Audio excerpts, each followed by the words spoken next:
अब कुछ लोग ऐसे हैं जो इनके अलावा एक और कारण मानते हैं नामधेय रखने का, उसके बारे में अब जानते हैं। कह रहे हैं कि उत्पत्ति शिष्ट गुणबलीयस्त्वमपि पंचमम नामधेय निमित्तम इति केचित। ठीक है, कुछ लोग ये मानते हैं, इति केचित, कुछ लोगों का ये कहना है कि पंचमम नामधेय निमित्तम, नामधेय रखने का कारण एक और है जिसे हम पांचवा कारण कह सकते हैं, और वो कारण ये है उत्पत्ति शिष्ट गुणबलीयस्त्वम। ठीक है, अब ये क्या है, पांचवा कारण क्यों इसको मानना पड़े? पूर्व पक्षी का ये कथन है, सिद्धांत ऐसा नहीं मानता। पूर्व पक्षी ये कह रहा है कि हमको उत्पत्ति शिष्ट गुणबलीयस्त्व नाम का एक पांचवा कारण मानना चाहिए नामधेय रखने के लिए। ठीक है, और उसके लिए वो उदाहरण दे रहा है, यथा वैश्वदेवेन यजेत इत्यादौ, जैसे कि वैश्वदेवेन यजेत आदि, इस तरह के विधि वाक्यों में। ठीक है, अब क्या है ये पूरी स्थिति, इसको समझते हैं। उत्पत्ति शिष्ट गुणबलीयस्त्व का मतलब क्या है? देखिए, उत्पत्ति शब्द का मतलब होता है उत्पत्ति विधि। ठीक है, उत्पत्ति विधि के लिए यहाँ पर जो सबसे पहले जो विधि आई थी उसके लिए यहाँ पर उत्पत्ति शब्द है। शिष्ट शब्द का मतलब है विहित, वर्णन होना। ठीक है, उत्पत्ति विधि में वर्णन होना या उत्पत्ति विधि में उपदिष्ट, उत्पत्ति विधि में वर्णित, उत्पत्ति विधि में विहित। ठीक है, आगे है गुण। गुण माने द्रव्य हो सकता है, देवता हो सकता है, क्रिया आदि हो सकती है, तो इनको बोलेंगे हम गुण। ठीक है, गुण का बलीयस्त्वम माने बलवान हो जाना। ठीक है, मतलब इसका पूरा अर्थ ये निकला कि उत्पत्ति विधि में देवता द्रव्य आदि जो गुण हैं उन गुणों का बलवान होना, बलीयस्त्व होना। ठीक है, क्या मतलब निकला कि उत्पत्ति विधि में उपदिष्ट जो देवता आदि गुण हैं उनका बलवान होना, ये भी एक कारण है नामधेय होने में, नामधेय निमित्तम। यदि हम किसी यज्ञ का नामधेय कर रहे हैं तो उसमें एक कारण ये भी माना जाएगा कि उत्पत्ति विधि में विहित जो गुण है उस गुण का बलवान होना। अब कैसे ये गुण बलवान है इसके बारे में बताते हैं। उदाहरण इन्होंने दिया है वैश्वदेवेन यजेत। ठीक है, इसको अच्छी तरह से पहले समझते हैं। पूर्व पक्षी यहाँ पर ये कहना चाह रहा है कि सबसे जो बलवान विधि है वो है उत्पत्ति विधि। ठीक है, और उत्पत्ति विधि में यदि किसी गुण का विधान किया जा रहा है, इसका मतलब वह गुण जो है अन्य वाक्यों में, उत्पत्ति विधि के अतिरिक्त यदि कहीं अन्य वाक्यों में, अन्य विधियों में, अन्य वाक्यों में गुण का किसी विधान किया गया है, तो वह उत्पत्ति विधि में विहित गुण जो होगा वो अन्य वाक्यों में विहित गुणों से बलवान होगा। ठीक है, सबसे ज़्यादा बलवान होगा। किसमें, किन से? अन्य वाक्यों में विहित गुण से। कौन बलवान होगा? उत्पत्ति विधि में विहित गुण। ठीक है, गुण का वर्णन, इसलिए उसी को हमें स्वीकार करना चाहिए क्योंकि वो सबसे ज़्यादा बलवान है। तो इसका पूर्व पक्षीय कहने का मतलब ये है कि उत्पत्ति विधि में वर्णित जो गुण है, क्योंकि वह अन्य सभी वाक्यों से ज़्यादा बलवान है, अन्य सभी गुण वाक्यों से बलवान है, अन्य सभी विधि वाक्यों में वर्णित गुणों से बलवान है, इसीलिए उसी को स्वीकार करना चाहिए। ठीक है, अब इसका अर्थ ये निकला कि अन्य वाक्यों में जिसे गुण समझा जाता है वह वस्तुतः गुण नहीं हो सकता, क्योंकि गुण का विधान तो, गुण का वर्णन तो उत्पत्ति वाक्य में ही हो गया है। ठीक है, इसलिए उस उत्पत्ति विधि वाक्य के अतिरिक्त वाक्य में यदि किसी शब्द को गुण मानने का आग्रह किया जाएगा तो वह गुणवाचक नहीं होगा, क्योंकि गुणवाचक तो हो ही नहीं सकता, क्योंकि गुण का वर्णन पहले ही उत्पत्ति विधि में हो गया है। इसलिए हम क्या करेंगे, इस समस्या से बचने के लिए हम उस दूसरे विधि वाक्यों में आए गुण को एक याग का नाम दे देंगे, उसका नामधेय कर देंगे। ठीक है, हम उसका नामधेय कर देंगे और इससे क्या होगा, कोई समस्या नहीं होगी। ठीक है, अब वही यहाँ पर ये कह रहा है कि अत्र उत्पत्ति शिष्ट अग्न्यादीनाम बलीयस्त्वात् वैश्वदेव शब्दस्य विश्वदेव देवता अभिधायकत्वम न संभवती इति कर्म नामधेयत्वम। ठीक है, अब ये क्या है, अग्न्यादीनाम बलीयस्त्वात् वैश्वदेव देवस्य, इसको भी समझते हैं। अब देखिए, एक बहुत बड़ा यज्ञ है, उसका नाम है चातुर्मासी यज्ञ। ठीक है, मुख्य याग है, प्रधान याग है, चातुर्मासी उसे कहते हैं। जैसे दर्श पौर्णमास है उसी प्रकार चातुर्मासी भी याग है एक, और इस याग के 4 अंग हैं। मतलब इस याग के अंगभूत, इस याग के अंग के रूप में 4 और याग हैं। कौन कौन से हैं वो? पहला है वैश्वदेव याग, दूसरा है वरुण प्रघास, एक है साकमेध और एक है सुनासिरीय। ठीक है, अब इनमें से जो पहला याग है वैश्वदेव, उसके भी अंतर्गत 8 याग और आते हैं। ठीक है, उसके अंग के रूप में कौन कौन से है वो, अब इनको ध्यान से सुनना। ठीक है, कौन कौन से याग है? पहला याग है आग्नेयम। ठीक है, दूसरा है सौम्य, तीसरा है सावित्रम, चौथा है सारस्वतम, और पांचवा है पौषणम, छठा है मारुतम, सातवां है वैश्वदेवीम, और आठवां है द्यावा पृथ्वीम। ये 8 जो हैं इसके अंतर्गत आते हैं। किसके अंतर्गत? वैश्वदेव याग के अंतर्गत। वैश्वदेव याग किसके अंतर्गत है? चातुर्मासी याग के अंतर्गत है। ठीक है। अब वैश्वदेव याग के अंतर्गत इसका मतलब 7वां जो याग है 8 यागों में से, उनमें से 7वां जो याग है वो खुद एक वैश्वदेव नाम का याग है। ठीक है, वैश्वदेवी आमिक्षाम वहां पर लिखा हुआ है। अब देखिए समस्या क्या उत्पन्न हुई। वैश्वदेव याग के 8 यागों में पहला याग कौन सा है? अग्नेय याग है। ठीक है, तो वैश्वदेव याग के अंतर्गत जो 8 याग आ रहे हैं, ठीक है, इन यागों में 8 देवताओं का विधान है। देव, ठीक है, अग्नि, सोम, सावित्र, सारस्वत, ये जो देवता हैं सारे, पौष्ण, मारुत, वैश्वदेव, द्यावा पृथ्वी, ये सब देवता हैं। अब इन 8 यागों में देवताओं का विधान किया गया है, और देवताओं का विधान होने के कारण ये क्या हुए? गुण हुए, क्योंकि गुण का मतलब ही होता है देवता, कोई गुण, ठीक है, या फिर कोई द्रव्य। ठीक है, तो यहाँ पर जब ये सभी देवतावाचक होने के कारण गुण हो गए, तो ये कैसे गुण हुए? ये उत्पत्ति शिष्ट गुण हुए। ठीक है, उत्पत्ति विधि में शिष्ट माने वर्णित, देवता होने के कारण उत्पत्ति में वर्णित गुण हुए, उत्पत्ति शिष्ट गुण हो गए। ठीक है, एक वाक्य में यदि हम बोले तो, या जो कि यहाँ पर लिखा हुआ है। अभी हम पूर्व पक्षी की बात को ही कह रहे हैं। पूर्व पक्षी कह रहा है कि ये सभी 8 के 8 क्या हो गए? देवतावाचक होने के कारण उत्पत्ति शिष्ट गुण हो गए, उत्पत्ति विधि में वर्णित गुण हो गए। और क्योंकि ये उत्पत्ति विधि में वर्णित सभी गुण हो गए, इसलिए ये ज़्यादा बलवान हुए। ठीक है, और ये जब ज़्यादा बलवान हुए तो इनके साथ साथ जो पहले यज्ञ चला आ रहा है वैश्वदेवेन यजेत, ये क्या हो गया?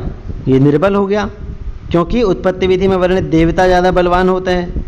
उत्पत्ति विधि सबसे बलवान होती है, और उत्पत्ति विधि में वर्णित देवता क्योंकि सबसे ज़्यादा बलवान है, तो इनके समीप में पढ़ा गया जो वैश्वदेव यज्ञ है, जिसके अंतर्गत ये 8 याग आते हैं, ये क्या हो गया? गौण हो गया, ये कम बलवान हो गया।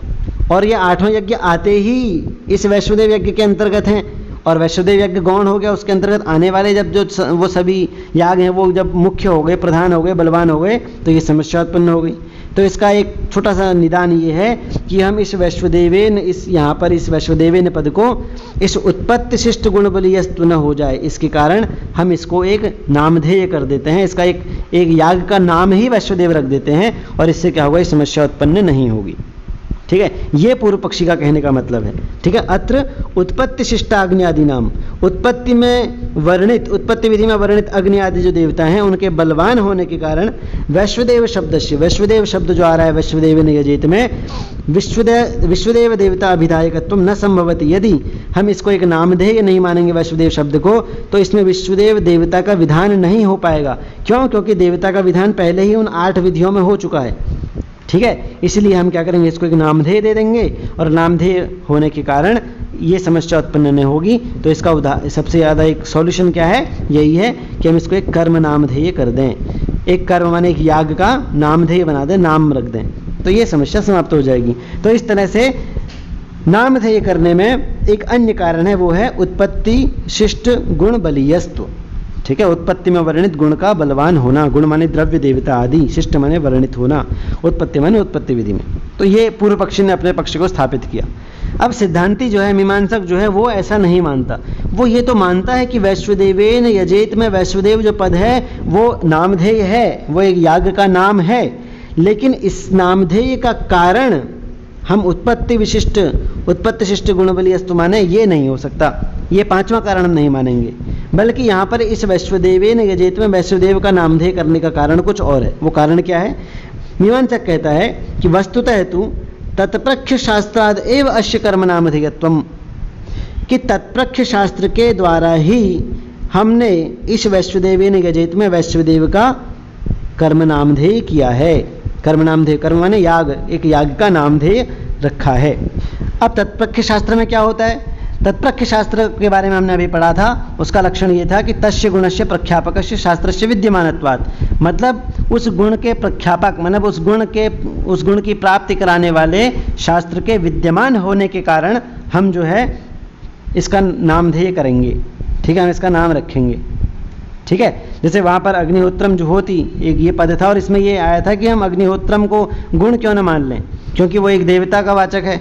ठीक है, तो वहाँ पर उन्होंने यही बोला था कि अग्नि को हम गुण इसलिए नहीं मान सकते क्योंकि वहाँ पर गुण को बताने वाले, अग्नि को देवता के रूप में बताने वाले पहले से ही हमारे पास विधियाँ मौजूद हैं। यद अग्नि च प्रजापति च सायं जुहोति, और अग्निर्ज्योतिर्ज्योतिरग्नि स्वाहा का उदाहरण उन्होंने दिया था, जो पहले से ही देवता के रूप में वर्णित कर दे रहे हैं अग्नि का, और इसलिए हमें अग्निहोत्रम जुहोति में अग्निहोत्र पद को गुण मानने की आवश्यकता नहीं है। इसलिए हम क्या करेंगे, इसका एक याग का नाम रख देंगे। तो उसी प्रकार यहाँ पर भी ये कह रहे हैं कि ये जो वैश्वदेवेन यजेत है, यहाँ पर हमने वैश्वदेव का याग इसलिए रखा, इसका नामधेय इसलिए किया किसी याग का, क्योंकि वैश्वदेव नामक देवता का विधान करने वाले वाक्य हमारे पास पहले से ही मौजूद हैं। ठीक है, प्रकृति यागे मतलब इस वैश्वदेव नामक याग में विश्वदेव रूप गुण संप्रतिपन्न शास्त्रस्य, ठीक है, विश्वदेव रूपी गुण माने देवता के बारे में बताने वाला शास्त्र जो है या विधिवाक्य जो है वो अर्थवाद के रूप में हमारे पास पहले से ही मौजूद है। सत्वात माने उसकी सत्ता है, उसकी पहले से ही हमारे पास मौजूद है। और वो वाक्य क्या है, यद विश्वदेवाः समयजंत तद वैश्वदेवस्य वैश्वदेवत्वम।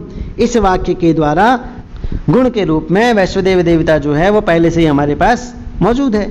और यदि हमारे पास इस विधिवाक्य के रूप में, अर्थवाद रूपी विधिवाक्य के रूप में विश्वदेव देवता गुण के रूप में पहले से ही हमारे पास मौजूद है, तो वैश्वदेवेन यजेत में फिर से हमें उसको गुण मानने की आवश्यकता नहीं है। इसलिए हमने वैश्वदेवेन यजेत में वैश्वदेवेन पद में नामधेय कर दिया। ठीक है, क्योंकि गुण का वाचक पहले से ही हमारे पास मौजूद था, और इसलिए हमने वैश्वदेव को एक नामधेय रख दिया, ताकि एक ही गुण को बताने के लिए दो दो विधिवाक्य न हो। ये समस्या हमारी तत्प्रख्य शास्त्र से ही समाप्त हो गई। इसीलिए हमें उत्पत्ति शिष्ट गुण बलीयस्तु नाम का एक पांचवा कारण मानने की कोई आवश्यकता नहीं है नामधेय करने के लिए। ठीक है, तो इस प्रकार से नामधेय प्रकरण यहाँ पर समाप्त होता है। और नामधेय प्रकरण का मतलब ये है कि वेद के जो 5 भाग हैं, विधि मंत्र नामधेय निषेध और अर्थवाद, उनमें से 3 भाग यहाँ पर समाप्त किए जाते हैं। अब जो है हम निषेध के बारे में पढ़ेंगे। और सबसे पहले निषेध का लक्षण बताते हुए कहते हैं कि पुरुषस्य निवर्तकम वाक्यम निषेधः। ठीक है, मतलब जो वाक्य पुरुष को किसी क्रिया को करने से दूर रखता है, ठीक है, पुरुष की निवर्तना का बोधक जो वाक्य होता है, ठीक है, उसे निषेध वाक्य कहते हैं। मतलब निषेध वाक्यों का एक ही प्रयोजन है, और वो ये है कि पुरुष में निवर्तना को उत्पन्न करे। निवर्तना अर्थात विमुखता को, किसी कार्य को करने के प्रति विमुखता, दूर हटने का भाव, ठीक है, उसे कहते हैं निवर्तना। उस निवर्तना को उत्पन्न करे निषेध वाक्य, यही उसका प्रयोजन है। इससे क्या होगा, इससे ये होगा कि पुरुष की जो अनिष्ट साधनभूत क्रियाएं, जो उसका अनिष्ट कर सकती हैं, ऐसी क्रियाएं जो हैं, वो क्रियाओं के अनुष्ठान से वो दूर रह सके। ठीक है, अब निषेध वाक्य जो होते हैं वो विधि वाक्यों के ठीक विपरीत होते हैं, विरोधी होते हैं, उल्टे होते हैं। जैसे विधि वाक्य को इष्ट फल में, विधि वाक्य क्या करते हैं, पुरुष को इष्ट फल के प्रति प्रवृत्त कराते हैं, और निवृत्त वाक्य जो होते हैं वो पुरुष को इस अनर्थकारी क्रियाओं के प्रति निवृत्त कराते हैं, निवर्तना के बोधक होते हैं। ठीक है, जैसे अग्निहोत्रम जुहुयात् स्वर्ग कामः, यह विधि जो है अग्निहोत्र नामक याग को करने का विधान करती है, ताकि व्यक्ति जो है स्वर्ग को प्राप्त करने की इच्छा वाला यदि हो तो वह अग्निहोत्र नामक यज्ञ करे। तो अग्निहोत्र नामक यज्ञ में पुरुष को प्रवृत्त कराती है, इसलिए इसको प्रवृत्ति कराने वाली विधि कहते हैं। ठीक है, लेकिन एक विधि यहाँ पर बताई गई है, न कलंजम भक्षयेत। ये बता रही कि आपको कलंज का भक्षण नहीं करना है, तो उस क्रिया से वो निवृत्त कराती है। कलंज माने होता है ऐसा मांस जो कि विषाक्त हो। ठीक है, मतलब किसी विषैले तीर से मारा गया यदि कोई पक्षी है या कोई पशु है तो उसका मांस आपको नहीं खाना है। ये जो हो गया निवृत्ति परक वाक्य हो गया, विधि वाक्य हो गया। तो ऐसे वाक्यों को निषेध वाक्य कहते हैं। अब समझते हैं कि इसमें आगे क्या कह रहे हैं। कहते हैं कि निषेध वाक्यानाम अनर्थ हेतु क्रिया निवृत्ति जनकत्वेन एव अर्थवत्वात्। ठीक है, मतलब जो अनर्थकारी निषेध वाक्यों की सार्थकता क्या है, अर्थवत्ता क्या है, क्यों ये सार्थक हैं, क्योंकि ये अनर्थ हेतु क्रिया निवृत्ति, जो क्रियाएं जो अनर्थकारी हैं, ठीक है, अनिष्ट को उत्पन्न करने वाली हैं, ऐसी क्रियाओं के प्रति पुरुष में निवृत्ति का भाव, ठीक है, निवृत्ति जनकत्व, निवृत्ति को उत्पन्न करना, जनकत्व माने उत्पन्न करना, ठीक है। तो अनर्थकारी क्रियाओं के प्रति पुरुष में निवर्तना उत्पन्न करना ही, निवृत्ति उत्पन्न करना ही क्या होता है, निषेध वाक्यों का प्रयोजन होता है, निषेध वाक्यों की सार्थकता होती है।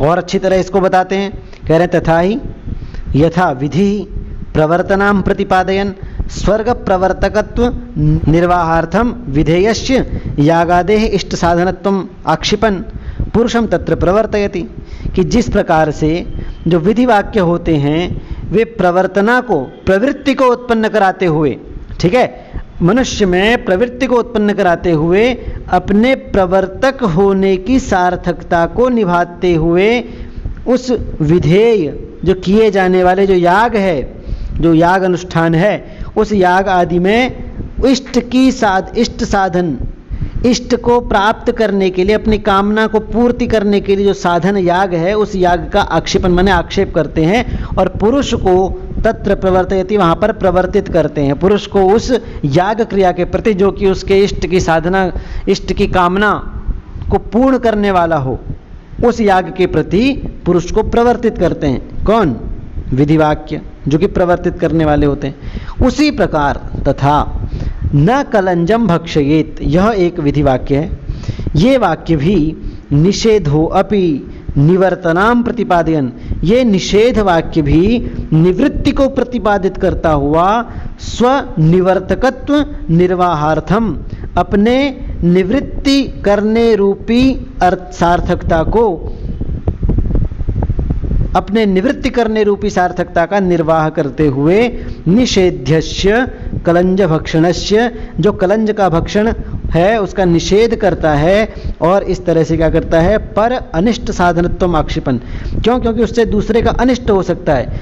कलंज का मतलब होता है विषाक्त बाण से मारा गया पशु या पक्षी, ठीक है, उसका मांस, और उसका मांस नहीं खाना चाहिए, जिसका मांस खाएंगे तो अनिष्ट होगा। तो किसी के भी अनिष्ट साधन इस कलंज का निषेध करता है, उस कलंज के भक्षण का निषेध करने का आक्षेप करते हुए पुरुष को इस कलंज भक्षण की क्रिया के प्रति निवर्तयति माने निवृत्त करता है, उसमें निवर्तना को उत्पन्न करता है, उसको उस क्रिया से दूर हटाता है।